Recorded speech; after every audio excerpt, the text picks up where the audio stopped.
karena kasihnya, karena kasihnya sekarang ku ada.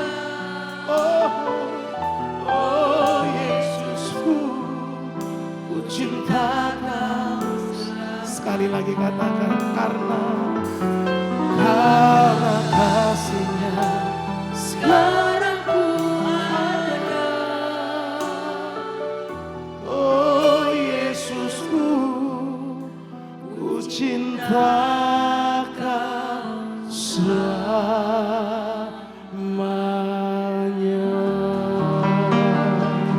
Mari kasih tepuk tangan yang meriah buat Tuhan. Terima kasih Yesus. Terima kasih Bapak. Biarlah pujian ini tidak hanya sekedar keluar dari mulut kami, tapi dari hati kami yang sungguh-sungguh mencintai Tuhan. Amin. Biarlah hati kami, pikiran kami, seluruh hidup kami hanya tertuju kepada Tuhan Yesus saja. Terima kasih Bapak. Firman Tuhan yang sebentar akan kami dengar akan mengarahkan kami supaya kami punya sikap yang benar dalam menghadapi apapun. Terima kasih Tuhan, kami siap terima nasihat Tuhan dalam nama Yesus. Haleluya. Amin. Silakan duduk saudara. Shalom Bapak Ibu. Baik, kita akan belajar firman Tuhan. Mari buka bersama dengan saya Matius pasal 19 ayat yang ke-16 sampai ayat yang ke-22. Matius 19 ayat 16 sampai 22, demikian firman Tuhan akan saya bacakan. Perikopnya, orang muda yang kaya. Ada seorang datang kepada Yesus dan berkata, "Guru, perbuatan baik apakah yang harus kuperbuat untuk memperoleh hidup yang kekal?" Jawab Yesus, "Apakah sebabnya engkau bertanya kepadaku tentang apa yang baik? Hanya satu yang baik, tetapi jikalau engkau ingin masuk ke dalam hidup, turutilah segala perintah Allah." Kata orang itu kepadanya, "Perintah yang mana?" Kata Yesus, "Jangan membunuh, jangan berzina, jangan mencuri, jangan mengucapkan saksi dusta. Hormatilah ayahmu dan ibumu, dan kasihlah sesama manusia seperti dirimu sendiri." Kata orang muda itu kepadanya, "Semuanya itu telah kuturuti, apalagi yang masih kurang?" Kata Yesus kepadanya, "Jikalau engkau hendak sempurna, pergilah, jualah segala milikmu dan berikanlah kepada orang-orang miskin. Maka engkau akan beroleh harta di sorga. Kemudian datanglah kemari dan ikutlah aku." Ketika orang muda itu mendengar perkataan itu, pergilah ia dengan sedih, sebab banyak hartanya. Saudara, ada seorang anak muda bertanya kepada Tuhan tentang bagaimana untuk masuk kepada hidup yang kekal. Lalu Tuhan menjawab, kalau ingin masuk ke dalam hidup yang kekal, harus lakukan ini. Semua aturan yang Tuhan sampaikan tidak berkaitan dengan duit, anak muda itu sudah lakukan. Tapi begitu disinggung dengan duit, anak muda itu meninggalkan percakapan itu dengan sedih, karena hartanya banyak. Saudara, jujur, kalau kita berbicara tentang uang di gereja, rasanya agak panas telinga kita, ya, agak tabu. Udahlah Pak, mending kita bicara tentang hidup yang kekal. Betul, tapi kalau kita tidak menyikapi uang dengan benar, kita pun akan masuk neraka, saudara. Ada dua sikap kalau kita tidak punya sikap, tidak punya pandangan yang benar tentang uang. Yang pertama pelit, yang kedua boros. Udah pasti itu. Tuhan tidak mengajar kita pelit. Dan Tuhan juga tidak mengajar kita boros. Tuhan akan ajar kita untuk menggunakan uang untuk kemuliaan Tuhan.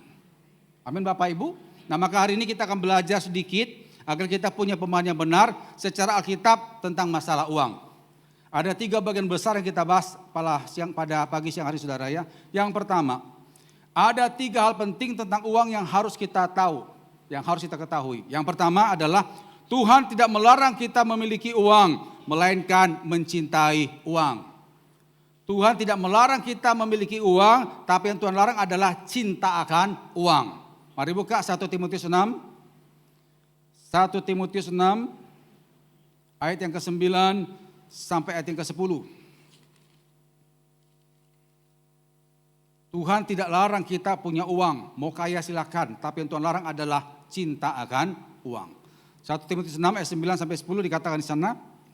Tetapi mereka yang ingin kaya terjatuh ke dalam pencobaan, ke dalam jerat dan ke dalam berbagai-bagai nafsu yang hampa dan yang mencelakakan, yang menenggelamkan manusia ke dalam keruntuhan dan kebinasaan. Karena akar segala kejahatan, soalnya garis bawahi ya, akar segala kejahatan. Berarti itu sumbernya, itu akarnya, itu sumber semua biang kejahatan.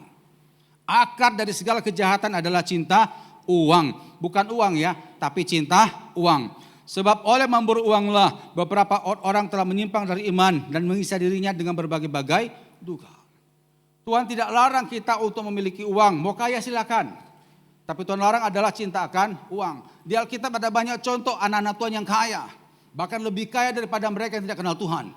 Abraham itu kaya, Salomo kaya, Daud kaya. Banyak anak-anak Tuhan di Alkitab yang juga kaya. Tapi mereka tidak cinta uang.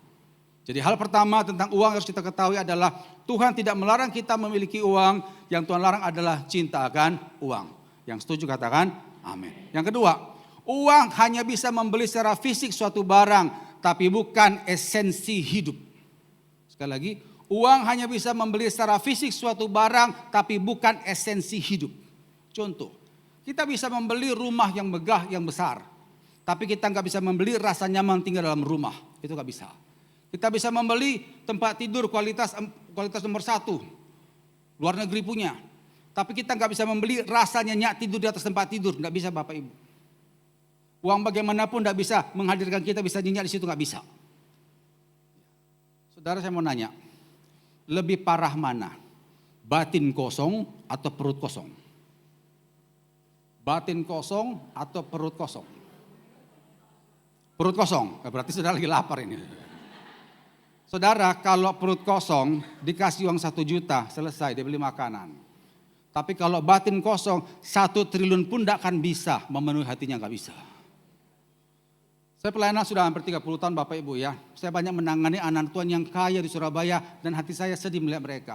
Secara finansial cukup semua. Bahkan mungkin 7 turunan pun dah habis itu harta. Tapi batinnya kosong. Saya pernah terima telepon jam 9:30 malam. Itu ada seorang ibu mau lompat di salah satu plaza di Surabaya. Lompat mau bunuh diri. Pak Nason, saya sudah di atas ini Pak. Ibu ngapain di situ? Saya udah nggak kuat Pak. Saya ngerti masalahnya. Kebetulan sebelumnya saya sudah pernah konselingi. Ini masalah keluarga saudara. Itu orang kaya. Nggak kekurangan duit, orang kaya. Tapi karena apa? Batinnya kosong. Kurang perhatian suaminya dan keluarganya. Oh, lompat itu. Sampai saya bilang, Bu, tolong Bu ya, kalau ibu masih di situ saya telepon polisi ini. 1 jam lagi saya telepon ibu masih di rumah ya. Dia nangis, ibu pulang, saya bilang, ibu pulang. Saya sampai stop gitu. Itu orang kaya. Pernah lagi orang kaya di Surabaya, saudara, saya konselingi seorang ibu. Sampai dia bilang gini, Pak Nason tolong jualkan urapi rumah ini Pak supaya laku terjual. Saya mau beli rumah yang kecil. Lucu Bapak Ibu ya, dia rumah besar ingin rumah yang kecil. Nah kita ingin rumah kecil ingin rumah yang besar. Saya bilang rumah ini bagus loh Bu untuk retreat karena di dalam itu ada villa-villa kecil saudara ya. Apa salahnya pakai untuk retreat? Saya udah nggak kuat Pak, karena jujur saja uang itu nggak ada gunanya bagi saya. Saya punya anak-anak tuh rata-rata semua kurang ngajar. Mereka lupa keluar dari perutku ini Pak, lupa. Saya dulu orang nggak punya Pak, saya banting tulang, saya berharap dengan punya uang saya bisa membahagiakan anak-anak saya, sekolahkan tinggi-tinggi. Mereka berhasil Pak, tapi lupa. Nggak pernah perhatikan mamanya, kalaupun telepon mamanya dengan nada tinggi, bentak-bentak seolah-olah saya itu babu mereka. Nyesal Pak saya melahirkan mereka. Kalau saya tahu sifat mereka seperti ini, udah ku pencet di perut, ku pencet. Saya dengar itu menangis, saya sedih, dia menangis cerita itu. Itu orang kaya. Bukan orang miskin. Buka Pengkhotbah 6 ayat 2. Pengkhotbah 6 ayat 2. Supaya kita paham bahwa uang hanya bisa membeli secara fisik. Tapi untuk esensi hidup yang kita butuhkan dalam hidup itu nggak bisa. Pengkhotbah 6 ayat 2. Orang yang dikaruniai Allah kekayaan, harta benda dan kemuliaan sehingga ia tak kekurangan satupun yang diingininya. Tetapi orang itu tidak dikaruniai kuasa oleh Allah untuk menikmatinya. Melainkan orang lain yang menikmatinya, inilah kesia-siaan dan penderitaan yang pahit. Dia punya segala-galanya tapi nggak bahagia menikmatinya. Untuk apa? Itu tentang uang yang kedua yang harus kita ketahui. Yang ketiga adalah sikap terhadap uang akan menentukan sikap Tuhan terhadap kita. Ini penting. Sikap kita terhadap uang akan menentukan sikap Tuhan terhadap kita. Buka Lukas 6. Lukas 16 ayat 11. Ini penting. Kalau saudara cinta akan uang lebih tinggi daripada Tuhan, Jangan salahkan Tuhan, Tuhan akan campakkan kau ke neraka, saudara. Ini firman-Nya. Lukas 16 ayat yang ke-11. Lukas 16 ayat 11 dikatakan di sana. Jadi jikalau kamu tidak setia dalam hal mamon yang tidak jujur, siapakah yang akan mempercayakan kepadamu harta yang sesungguhnya? Jadi jikalau kamu tidak setia dalam hal mamon yang tidak jujur. Mamon yang tidak jujur itu uang, saudara, yang nanti bisa baca pada sebelumnya. Terus dikatakan di sana, siapakah yang akan mempercayakan kepadamu harta yang sesungguhnya? Harta yang sesungguhnya itu memakai kata Yunani aletinon, yaitu kebenaran Allah. Jadi kita katakan kalau untuk uang saja kau tidak bisa dipercaya, bagaimana kebenaran ilahi bisa dipercaya kepadamu? Bagaimana sorga itu bisa dipercaya kepada saudara? Makanya saudara hati-hati dengan uangnya, hati-hati dengan uang. Hal yang ketiga yang harus kita ketahui tentang uang adalah apa yang kita lakukan dengan uang akan menentukan apa yang Tuhan lakukan terhadap kita. Sikap kita terhadap uang menentukan sikap Tuhan terhadap kita. Itu poin yang pertama yang harus kita ketahui. Yang kedua, mengapa kita tidak boleh mencintai uang? Tadi kita sudah tahu ya, Tuhan melarang kita untuk cinta akan uang. Kalau punya uang bolehlah. Tapi kalau cinta uang itu nggak boleh. Kenapa? Ada 3 alasan. Yang pertama, mari buka Lukas 12. Kita akan banyak buka ayat pada siang hari, saudara ya, ini pengajaran. Supaya kita ngerti bahwa secara alkitabiah kita melihat bagaimana menyikapi uang itu. Lukas 12 ayat 15. Kita sudah tahu Tuhan melarang kita tidak boleh cinta uang. Nah, kenapa? Ada 3 alasan. Lukas 12 ayat 15. Yang pertama dikatakan di sana, katanya lagi kepada mereka, berjaga-jagalah dan waspadalah terhadap segala ketamakan. Sebab walaupun seorang berlimpah-limpah hartanya, hidupnya tidaklah tergantung daripada kekayaannya itu. Alkitab katakan sekalipun berlimpah-limpah hartanya, hidupnya tidaklah tergantung daripada kekayaannya itu. Hidupnya tidak lagi, kekayaan itu tidak bisa menjaga hidupnya. Hidupnya tidak bisa dijaga oleh kekayaannya itu. Akhirnya diberikan contoh di bawah di belakangnya, di bawahnya itu kalau Bapak Ibu baca, ada seorang kaya, dia menimpun hartanya segala macam. Ya, lalu dia berkata, tenanglah hai jiwaku, makanan oke, semua lumbung-lumbung penuh, kau sekarang bisa menikmati semua dengan tenang. Tidurlah, malam dia mati. Ternyata apa? Semua kekayaannya tidak bisa menjaga nyawanya itu. Poin yang pertama, kenapa Tuhan melarang kita cinta uang? Karena hidup manusia tidak tergantung dari uang. Hidup manusia tidak tergantung dari uang. Kesaksian dikit. Saya pernah doakan ada seorang bapak. Jadi ibunya ini, istrinya telepon saya di rumah sakit, saudara ya, tengah kota situ. Pak Nason, tolong datang ke rumah sakit Pak kalau Bapak bisa hari ini Pak. Soalnya suami saya ini di pabrik pingsan. Lalu dibawa ke rumah sakit. Dan dokter katakan itu ada daging, katanya itu sekitar 5 cm, saudara ya. Itu di kepalanya, di batu di tempurung kepalanya atau katanya di otak sebelah mana gitu, saudara ya. Akhirnya membuat dia sering hilang kesadaran. Dokter bilang ini mesti dibedah kepalanya itu, diambil tuh dagingnya. Waduh Pak, itu kata dokter hasilnya tuh 50-50 Pak. Kalau nggak sembuh hang. Masa suami saya hang Pak Nason? Tolong bantu Pak Nason, kok bisa ada waktu datang kemari Pak gitu. Untungnya hari itu saya nggak ada pelayanan. Akhirnya saya datang ke rumah sakit, saudara ya, rumah sakit HCOS itu. Nah waktu saya datang, bapak ini nggak bisa buka mata, karena kalau buka mata langsung berputar. Dia bilang gini, Pak Nason minta maaf saya nggak bisa buka mata. Nggak apa-apa Pak, Bapak tutup mata saja, kita doa Pak ya. Saya doa dalam nama Yesus, amin, saya pulang.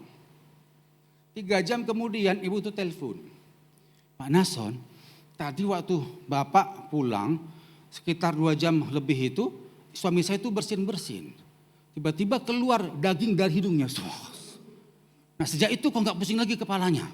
Nah apakah itu daging yang mau dioperasi besok Pak? Saya bilang ya mana saya tahu Bu, saya bilang. Ya ibu telepon apa hubungi aja dokternya lah. Tanya nanti di sana kan nanti di ronsen lagi. Habis itu nggak ada telepon lagi. Sekitar seminggu kemudian ibu itu telepon saya. Pak Nason bisa atur waktu Pak untuk besonan di rumah. Suami saya nggak jadi operasi gitu ya. Oh iya oke. Wah, saya senang juga saudara. Cuma saya nggak tahu cerita gimana. Akhirnya diatur waktu besonan lah di rumah saudara ya. Nah waktu itu dia kesaksian. Bapak itu bilang, Waktu kita doa itu Pak bersama, waktu kita nyembah sebentar, itu ada sesuatu yang hangat turun di kepala saya. Itu urapan Tuhan, turun.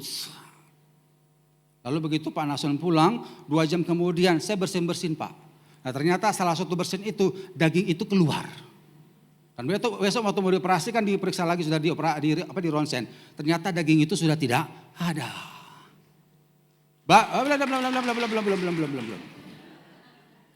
Bagi dokter harus bedah kepala. Bagi Tuhan cukup dengan bersin. Tepuk tangan bagi Tuhan. Apa masuk kesaksian Bapak Ibu? Itu orang kaya loh. Ya, itu orang kaya. Ternyata apa? Hidupnya itu hanya tergantung dari Tuhan, bukan dari dokter. Dokter itu hanya perpanjangan tangan Tuhan. Tapi ingat, di atas segala sesuatunya itu ada kuasa Tuhan. Makanya saudara, sekalipun engkau punya uang banyak, belum tentu bisa menjamin hidup saudara selamat, belum tentu. Kalau kau bergantung pada Tuhan, maka keselamatan yang sempurna akan kau dapatkan. Yang setuju katakan, amin. Jadi itu yang pertama tentang uang yang harus kita ketahui bahwa hidup manusia tidak bergantung dari uang. Makanya Tuhan melarang kita untuk cinta akan uang. Yang kedua, mari buka Pengkhotbah 5 ayat 9. Mengapa Tuhan melarang kita cinta uang? Sekali lagi, Tuhan tidak larang kita untuk punya uang, tapi cinta uanglah yang Tuhan larang. Pengkhotbah 5 ayat yang ke-9. Kenapa kita dilarang untuk mencintai uang? Pengkhotbah 5 ayat 9. Dikatakan di sana, siapa mencintai uang tidak akan puas dengan uang. Dan siapa mencintai kekayaan tidak akan puas dengan penghasilannya. Ini pun sia-sia. Siapa mencintai uang tidak akan pernah puas dengan uang. Poin yang kedua, kenapa Tuhan larang kita mencintai uang? Karena kita bakal diperbudak oleh uang itu sendiri. Kita bakal diperbudak oleh uang itu sendiri. Contoh, dulu kita belum punya sepeda motor, kemana-mana jalan kaki, naik angkot. Ya, agak lama tunggu angkot itu saudara ya. Saya juga dulu nunggu angkot juga lama. Terus akhirnya doa Tuhan, kalau bisa ada sepeda motor biar kakiku bisa lebih cepat. Akhirnya diberkati Tuhan sepeda motor. Wah, puji Tuhan. Kemana-mana lebih cepat, nggak perlu lagi nunggu antrian angkot. Wah, sepeda motor. Terus lama-lama dengan sepeda motor itu, ini lihat temannya yang naik mobil. Oh enak ya kalau ada tutupnya itu. Ya, karena nggak kena hujan. Kalau sepeda motor kan ada hujan, terus sebentar pasang jas hujan. Waduh itu ribet sekali saudara ya. Akhirnya doa lagi. Ya, akhirnya dapatlah mobil. Nah memang mobilnya nggak terlalu mewah lah, cukupan lah saudara ya. Yang penting apa? Ada tutupnya. Sekalipun suspensinya itu suspensi kuda. Gitu. Kalau kena lubang tuh jang. Kena lubang dikit, gitu. Ya nggak apa-apa lah, yang penting tidak kena hujan. Tapi lama-lama kok iri lihat temannya yang mobil yang suspensinya itu empuk saudara. Akhirnya nabung lagi, doa lagi, nabung lagi. Akhirnya terbelilah mobil Alphard. Wah, itu mewah saudara ya. Kemana-mana nggak takut dengan lubang. Wah, dia senang. Tapi namanya juga mobil mewah saudara ya. Semewah apapun mobil, kalau macet ya berhenti saudara. Tidak akan mungkin mobil mewah didahulukan itu tidak ada. Ya macet sudah. Akhirnya iri lihat temannya punya helikopter. Ya kayak gitu-gitu kapan selesainya saudara? Saya pernah punya teman pelayanan, saya lihat tuh bolak-balik ganti HP. Padahal masih bagus HP-nya itu. Tiap 3 bulan ganti. Yes. Kita bakal diperbudak oleh uang itu sendiri. Jangan cinta uang. Itu yang kedua. Yang ketiga, uang akan membawa kepada kehancuran hidup. Cinta akan uang akan membawa kepada kehancuran hidup. Buka dalam 1 Timotius 6. 1 Timotius 6 ayat yang ke-10. 1 Timotius 6 ayat ke-10. Karena akar segala kejahatan adalah cinta uang. Sebab oleh memburu uanglah beberapa orang telah menyimpang dari iman dan mengisa dirinya dengan berbagai-bagai duka. Sebab dengan memburu uanglah. Saudara, memburu uang dengan mencari uang itu beda. Kalau mencari uang ya kita kerja biasa normal. Tapi kalau sudah memburu uang, kok korbankan kesehatan, korbankan keluarga hanya untuk cari uang. Itu memburu uang namanya. Akibatnya apa? menyimpang dan akhirnya mendapatkan hidupnya dengan hidup yang tersiksa, berbagai-bagai duka. Saat kita cinta uang, maka hancurlah hidup kita. Saya memberitahu Bapak Ibu ya, kalau sudah cinta uang, berbicara uang, tidak ada lagi istilah saudara, tidak ada. Adik itu lawan, kakak pun lawan. Makanya saudara, banyak ada pepatah berkata, kalau mau lihat karakter seseorang gampang, cobalah berurusan uang dengan orang itu. Akan kelihatan aslinya. Sebenarnya saudara, uang tidak merubah karakter orang, tapi uang akan menunjukkan sifat asli seseorang itu. Saya pernah saudara ya diminta menjadi penengah, menjadi media lah. Keluarga yang mau bagi warisan. Tapi sejak itu saya kapok. Ini teman saya hamba Tuhan saudara. Pak Nasom bisa nggak jadi penengah nanti untuk saya dengan adik-adik? Boleh Pak. Ya. Saudara tahu waktu pembagian itu saudara, teman saya nih si Koko paling besar. Hanya beda berapa, ya paling berapa juta dikit lah saudara ya. Namanya juga Koko kan, Koko harus mengalah tuh Bapak Ibu ya. Karena kan dia paling besar. Itu langsung keluarlah semua kata-kata binatang. Waduh. Padahal setahu saya hamba Tuhan ini lembut di gereja, lembut. Shalom, shalom puji Tuhan. Wah cangkemmu, cangkemmu binatang, udah. Aslinya langsung kelihatan begitu tersinggung masalah duit saudara. Sejak itu saya kapok, udah kapok. Lebih bagus urusan sendirilah. Makanya saudara ya kalau sudah berurusan dengan duit itu hati-hati. Hati-hati. Makanya jadi pepatah berkata penderitaan memunculkan hati nurani. Penderitaan akan memunculkan hati nurani. Tapi uang memunculkan monster saudara. Lihat mereka-mereka yang ekonomi lemah. Yang biasa-biasa saling menolong kan. Saling menolong. Tapi kalau sudah dikuasai uang mana ada lagi. Penting lu gua hidup sendirian sudah. Hati-hati. Hati-hati. Nah, yang jadi pertanyaan adalah, Bapak Ibu di sini cinta uang apa cinta Tuhan? Cinta uang apa cinta Tuhan? Oh, gampang sekali jawabnya saudara ya. Saudara, kita akan cek apakah kita cinta uang apa Tuhan. Kita akan cek dengan 7 pertanyaan. Tolong jawab dengan jujur dalam hati saja. Yang pertama, apakah Anda sangat tertarik dengan tawaran untuk cepat kaya? Pertanyaan pertama untuk ngecek, apakah Anda sangat tertarik dengan tawaran-tawaran untuk cepat kaya? Kalau ada, kau cinta uang, saudara. Orang yang sehat berpikir waras akan tahu untuk kaya itu proses. Proses, tidak ada yang cepat, tidak ada. Kalau ingin cepat kaya, engkau berarti apa? Cinta uang. Buka Amsal 28. Amsal 28 ayat 20.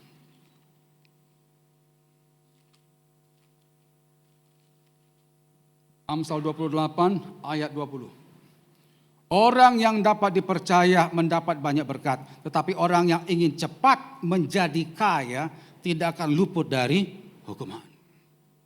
Ini makanya pertanyaan pertama. Apakah kita betul-betul cinta Tuhan atau cinta uang? Apakah saya sangat tertarik dengan tawaran-tawaran untuk cepat kaya? Yang kedua, apakah saya terlalu pelit mengeluarkan uang? Apakah saya terlalu pelit mengeluarkan uang? Saudara harus kita bedakan ya mana hemat, boros dan pelit. Ya. Kalau hemat itu bisa memilah-milah mana kebutuhan yang penting dan yang tidak penting dan dia akan keluarkan uang untuk yang penting. Itu hemat. Kalau boros kebalikannya, dia akan gunakan uang untuk yang tidak penting. Tapi kalau pelit, sekalipun dia sudah tahu mana yang penting dan tidak penting, yang jelas uang tidak keluar. Itu pelit saudara. Apakah saudara pelit?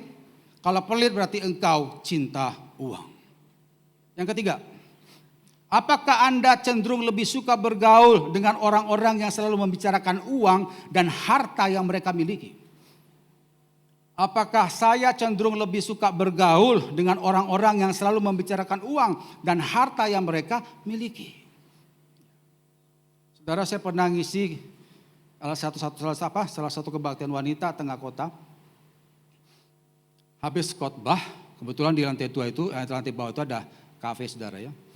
Saya dibilang, Pak, kalau Bapak enggak repot, gabung dengan kita di situ Pak. Gitu. Kebetulan saya enggak ada pelayanan lagi.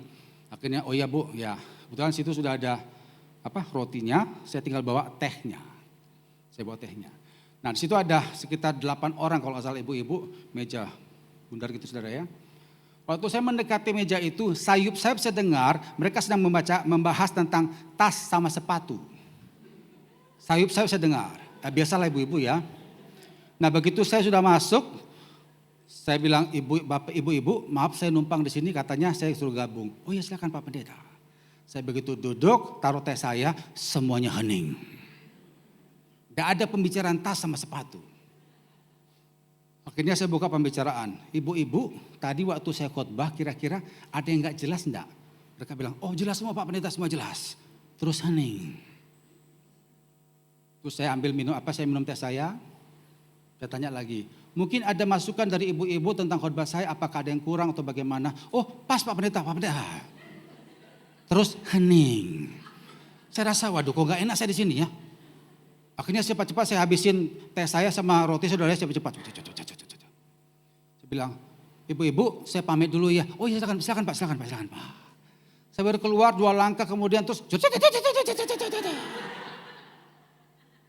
Saudara tidak salah membahas sepatu sama tas, tidak salah. Tapi kenapa membahas firman Tuhan kok loyo ya? Kok loyo? Tapi begitu membahas harta, semangat luar biasa. Itu berarti apa? Cinta akan uang. Makanya itu pertanyaan yang ketiga itu, apakah saya cenderung lebih suka bergaul dengan orang-orang yang selalu membicarakan uang dan harta yang mereka miliki? Yang keempat, apakah saya rela berbohong atau melakukan hal yang tidak benar hanya untuk dapatkan uang? Apakah saya rela berbohong atau melakukan hal yang tidak benar hanya untuk dapatkan uang? Itu pertanyaan yang keempat. Yang kelima, apakah demi uang saya sampai mengorbankan ibadah, kesehatan, dan keluarga? Apakah demi uang saya sampai mengorbankan ibadah, kesehatan, dan keluarga? Ada loh orang seperti itu Bapak Ibu, ada. Contoh kalau persekutuan doa gini, saya masih belum lihat lah ya. Apalagi sini kita tempatnya khusus ya. Kalau di tempat lain, apalagi hari Jumat, kalau kebaktian kantor saudara, itu biasanya kalau saya khotbah itu masih ada yang keluar itu. Terima telepon. Saudara, kalau tempatnya itu tempat kerja, ada ibadah, saya masih paham. Tapi kalau sudah ke gereja, kok masih terima telepon juga, apalagi menyangkut kerja, ya gimana? Sudah ditransfer belum uangnya? Sudah transfer belum? Berarti kau cinta uang, saudara. Kau korbankan ibadahmu hanya untuk terima uang itu. Ada lagi masalah keluarga. Hanya gara-gara masalah keluarga, masalah hobi, ya mancing saudara ya. Akhirnya nggak peduli lagi keluarga, banyak kayak gitu banyak. Soalnya dengan konseling keluarga itu banyak. Hal sepele akhirnya rumah tangga berantakan semua. Apakah sudah seperti itu? Saudara yang tahu. Apakah demi uang saya sampai korbankan ibadah, kesehatan, dan keluarga? Itu yang kelima. Yang keenam, apakah saya menganggap bahwa dengan memiliki uang, maka saya merasa harus menjadi orang penting? Saya harus diperlakukan jadi orang penting. Apakah saya menganggap bahwa dengan memiliki uang, maka saya merasa harus diperlakukan jadi orang penting? Adalah saudara, orang-orang yang kada punya uang, akhirnya apa? Tolong saya didahulukan. Tolong saya diingat-ingat Pak ya, tolong dicantumkan. Banyak. Saudara, saya pernah waktu itu, maaf kalau saya cerita tentang kehidupan saya. Pernah diajak makan sama jemaat, habis pulang pelayanan. Salah satu rumah makan. Saya lihat yang pelayan ini bajunya hitam putih. Sepertinya dia lagi training saudara. Nah, habis itu pas dia ngantar teh saya, teh tawar saudara ya, itu tumpah. Tumpah pas kena kaki saya. Untung saya bawa anduk saudara ya. Akhirnya saya apa ini? Itu orang saudara sampai berlutut, Pak. Saya minta maaf Pak. Saya minta maaf Pak. Sampai berlutut depan saya, coba bayangkan. Kalau saudara jadi saya, gimana? Kalau sekarang kan zamannya diviral-viralkan saudara ya. Divideokan. Ini loh. Sikap saudara bagaimana? Saudara, saya mau beritahu, kita anak Tuhan ya. Kita anak Tuhan. Jangan mentang-mentang kalau kita sudah bayar, kita akhirnya perlakukan orang seenaknya. Tidak ada kayak gitu. Kita ini manusia saudara, sama seperti dia. Maka saya bilang, dah mas nggak apa-apa. Udah mas sudah bilang. Untung saya pulang pelayanan itu. Bahasa ini Saudara, jangan mentang-mentang kalau kita sudah punya uang, kita minta diperlakukan secara khusus. Kalau demikian sikapmu, berarti kau cinta uang. Engkau membuat apa? Harga dirimu dengan uang itu. Hati-hati saudara, hati-hati. Itu yang kelima. Yang keenam. Yang ketujuh, apakah saya sering bingung, sedih dan minder bila uang menipis? Apakah saya sering bingung, sedih dan minder bila uang menipis? Biasanya tuh wajah-wajah orang tuh terlihat pas akhir-akhir bulan saudara ya. Kelihatan muka-muka yang kayak seperti jeruk purut itu. Nah. Saudara, ingat Bapak Ibu ya, hidup saudara bukan dari uang. Pegang tadi firman Tuhan, hidup kita dari mana? Dari kuasa Tuhan. Jadi uang ada tidak ada, tenang saja. Tuhan akan cukup pakai saudara kok. Hidup kita bukan dari gaji itu, tidak. Kalau saya mau cerita banyak anak-anak Tuhan yang kemarin waktu pandemi diselamatkan Tuhan banyak. Mereka berdoa, ada saja berkat. Amin Bapak Ibu. Tapi jujurlah, kalau kita sering minder, mulai keringat dingin dan juga menjadi bingung sedih gara-gara uang menipis, berarti kekuatanmu dari uang itu. Engkau cinta akan uang. 7 ini Bapak Ibu, jawablah dalam hati saudara. Apakah engkau cinta uang atau tidak? Engkau yang tahu. Nah, sekarang kita masuk yang terakhir. Bagaimana sikap yang benar terhadap uang? Ada 3 saudara. Yang pertama, mari buka Ibrani 13. Ibrani 13 ayat yang kelima. Bagaimana sikap yang benar terhadap uang? Ada 3 poin. Yang pertama Ibrani 13 ayat yang kelima.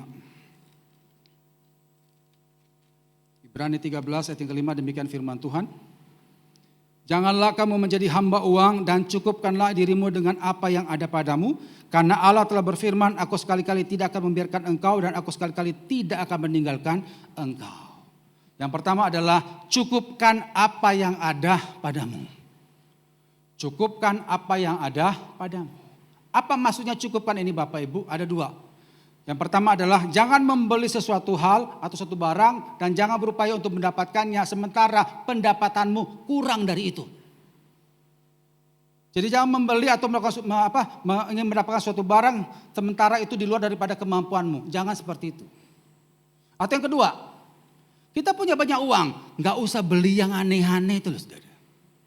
Itu namanya mencukupkan diri. Sekalipun banyak uang, nggak usah yang aneh-aneh lah. Belilah sesuai dengan kebutuhan kita. Yang setuju katakan amin. Ya. Saudara, saya percaya salah satu dari saudara nanti akan dipakai Tuhan luar biasa. Amin ya. Kok sedikit aminnya Bapak Ibu ya. Amin ya. Dan gini saudara ya, kalau nanti saudara dipakai Tuhan luar biasa, tolong hati-hati dengan uang. Karena sudah banyak hamba Tuhan yang jatuh. Ya. Saya percaya nanti saudara dari salah satu dari saudara akan dipakai Tuhan luar biasa. Dan mungkin nanti lewat doa saudara, lewat nasihat saudara, itu membuat orang yang menerima doa saudara itu akan mengalami pemulihan.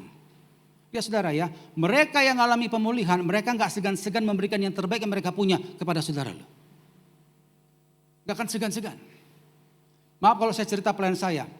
Saya cerita ini bukan untuk kesombongan supaya nanti membekali saudara, kalau nanti engkau diberkati Tuhan tolong hati-hati. Saya banyak doakan jemaat saudara ya. Dari mereka itu banyak yang akhirnya mengalami kuasa Tuhan. Mereka gak segan-segan memberikan yang terbaik yang mereka punya loh. Saya dikasih 4 mobil. Saya cuma terima 1 ini sampai ke sekarang. Saya dikasih 5 rumah. Dan 5 saya tolak semua. Saya kalau menerima itu Bapak Ibu saya doa dulu. Saya tanya Tuhan apakah ini bagianku atau tidak. Amsal 30 bisa bahas saudara ya. Saya sih ikuti doa itu. Jadi Tuhan berikan aku apa yang menjadi bagianku.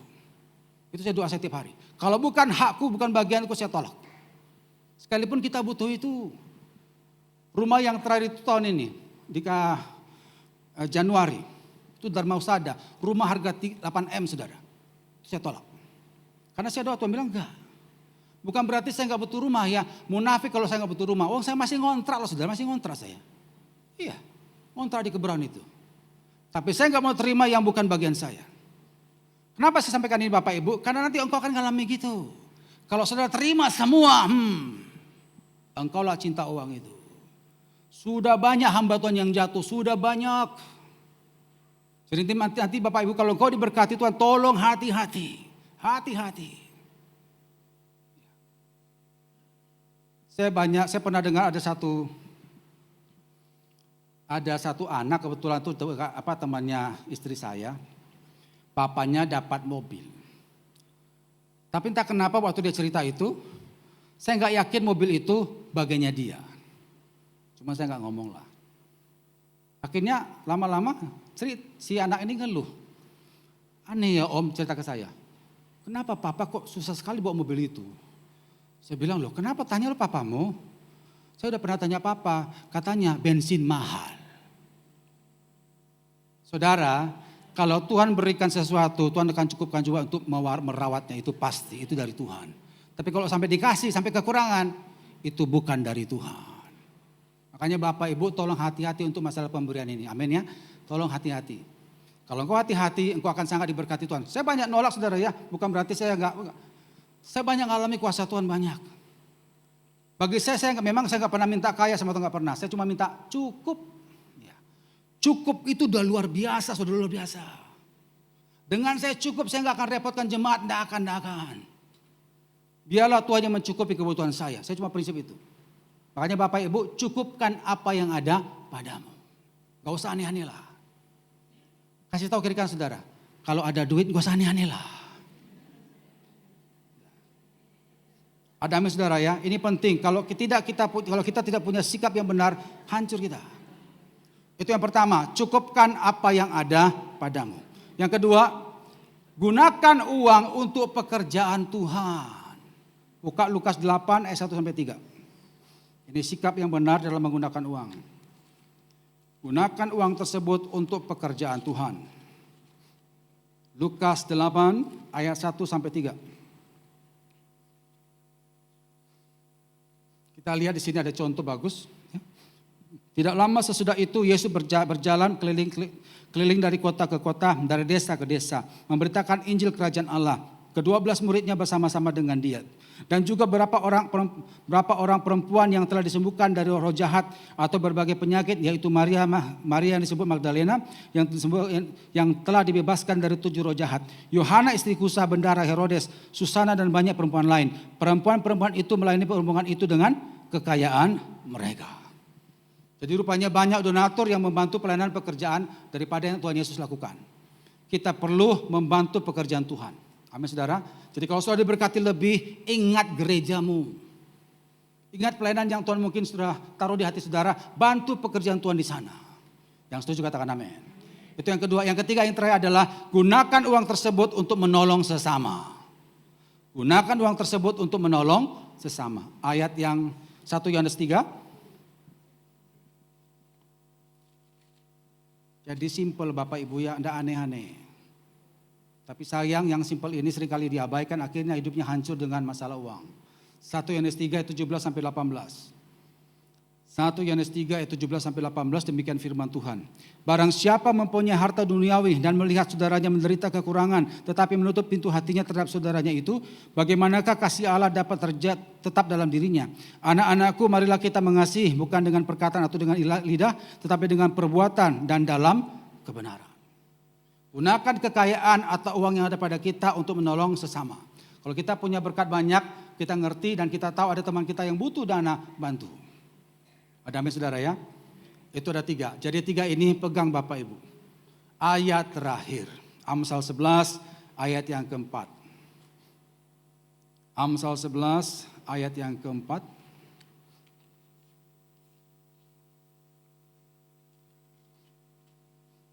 Dulu waktu saya masih piket di Manyar, saya punya teman termasuk senior, pendeta. Saya lihat orangnya disiplin, bagus semua, sampai laporan pengerjaan untuk kegiatan hari itu dia ada. Padahal kami nggak ada. Memang dia dulu mantan bisnismen saudara ya, semua tertata bagus. Belakangan saya dengar dia dipecat. Saya bingung loh, kok dipecat tuh pendeta? Padahal kan kerjanya bagus, pelayanan bagus. Ternyata apa? Masalah uang. Jemaat titip perpuluhan ke dia untuk kasih ke gereja, dimakan sama dia. Gitu. Makanya tolong hati-hati masalah uang. Tolong hati-hati masalah uang. Amin. Sudah banyak yang jatuh, sudah banyak jatuh. Hamba Tuhan jatuh. Makanya tolong hati-hati. Pegang ayat ini. Amsal 11 ayat yang keempat. Amsal 11 ayat yang keempat. Pada hari kemurkaan harta tidak berguna, tetapi kebenaran melepaskan orang dari maut. Harta tidak berguna, tapi kebenaranlah yang melepaskan orang dari maut. Mulai hari ini, ingat, jangan bergantung pada uang, tapi bergantunglah pada kuasa Tuhan. Kita tundukkan kepala. Dengan sikap doa masing-masing datang pada Tuhan. Pada waktu saudara tundukkan kepala dan tutup mata, di situ hanya engkau dan Tuhan yang ada. Tidak ada orang lain di sana. Situlah kita harus jujur di hadapan Tuhan. Apakah selama ini kita cinta Tuhan atau cinta uang? Memang terlihat kita khusyuk, seolah-olah kita mengasihi Tuhan dalam ibadah. Tapi hati setiap orang siapa yang tahu?